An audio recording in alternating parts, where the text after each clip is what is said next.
मैंने माना कि एमपी तुम जीते, छत्तीसगढ़ भी जीते सुबीते, बाकी हरियाणा यूं जीत जाना ये बचाने के काबिल नहीं है। दोस्तों कहते हैं कि वोट लोकतंत्र की जान है, लेकिन अगर जान ही चुराई जाए तो क्या बचता है। इस बार सवाल संसद से नहीं गली मोहल्लों से उठ रहा है और आवाज दे रही है एक लड़की, जिसकी आवाज ने बार बार सत्ता को बेचैन किया है, नेहा सिंह राठौर। दोस्तों सोशल मीडिया पर इन दिनों एक गाना धूम मचा रहा है। दरअसल भोजपुरी की मशहूर लोक गायिका नेहा सिंह राठौर ने अपना नया गीत रिलीज किया है और इस बार भी वो सत्ता से सीधे टकरा रही हैं। गाने का विषय है वोट चोरी और इस बार निशाना किसी एक पार्टी पर नहीं बल्कि पूरे चुनावी तंत्र पर है। सारे जनता का वोट चुराना माफ करने के काबिल नहीं है। ईवीएम का जो आया जमाना आज माने के काबिल नहीं है। मैंने बोला कि ईवीएम हटा लो, पहले मुस्काए फिर हंस के बोले मेरी गवर्नमेंट इसी से बनी है, मैं हटाने के काबिल नहीं हूँ। मेरी गवर्नमेंट इसी से बनी है, मैं हटाने के काबिल नहीं हूँ। मेरी कुर्सी इसी पे टिकी है, डगमगाने के काबिल नहीं है। तो मैंने माना कि एमपी तुम जीते, छत्तीसगढ़ भी जीते सुबीते, बाकी हरियाणा यूं जीत जाना ये बचाने के काबिल नहीं है। बाकी हरियाणा यूं जीत जाना ये बचाने के काबिल नहीं है। साहिब जनता का वोट चुराना माफ करने के काबिल नहीं है। ईवीएम का जो आया जमाना आज माने के काबिल नहीं है।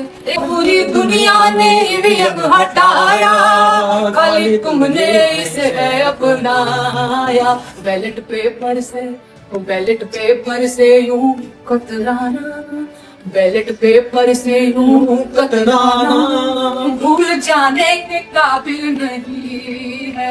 महाराष्ट्र में फूल खिल जाना चुप लगाने के काबिल नहीं है। साहिब जनता का वोट चुराना माफ करने के काबिल नहीं है। ये गाना सिर्फ एक तंज नहीं है, ये एक इल्जाम है कि चुनाव प्रक्रिया अब उतनी साफ और पारदर्शी नहीं रही जितनी होनी चाहिए। जैसा कि आप जानते हैं कि नेहा का अंदाज हमेशा से अलग रहा है। वो वही कहती हैं जिसे बाकी लोग सोचकर भी डरते हैं। इस बार भी उन्होंने बिना किसी लाग लपेट के कह दिया कि वोट चोरी हो रही है। उनके गाने में व्यंग है, तंज है और जनता का गुस्सा भी।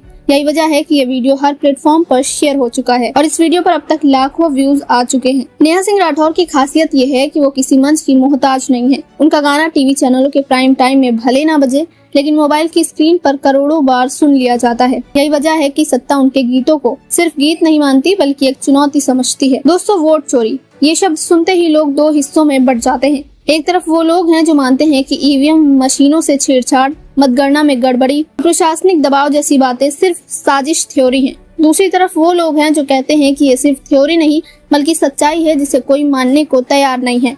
नेहा का गाना इसी बहस को हवा देता है। नेहा के गाने की पंक्तियां सीधे उस दूरी को दिखाती हैं जो चुनावी वादों और असल नतीजों के बीच है। लेकिन कुछ लोग ऐसे भी हैं जो इसे सिर्फ राजनीतिक प्रोपेगेंडा कह रहे हैं और नेहा पर एक पार्टी के इशारे पर काम करने का आरोप लगा रहे हैं। दिलचस्प बात यह है कि इस गाने पर अब तक किसी बड़े नेता या पार्टी की ओर से आधिकारिक प्रतिक्रिया सामने नहीं आई है। शायद वो जानते हैं कि जवाब देंगे तो बहस और बढ़ेगी। शायद उन्हें डर है कि इस गाने की आग चुनावी हवा में और फैल जाएगी। नेहा सिंह राठौर का ये गाना सिर्फ एक गीत नहीं है, ये एक सवाल है।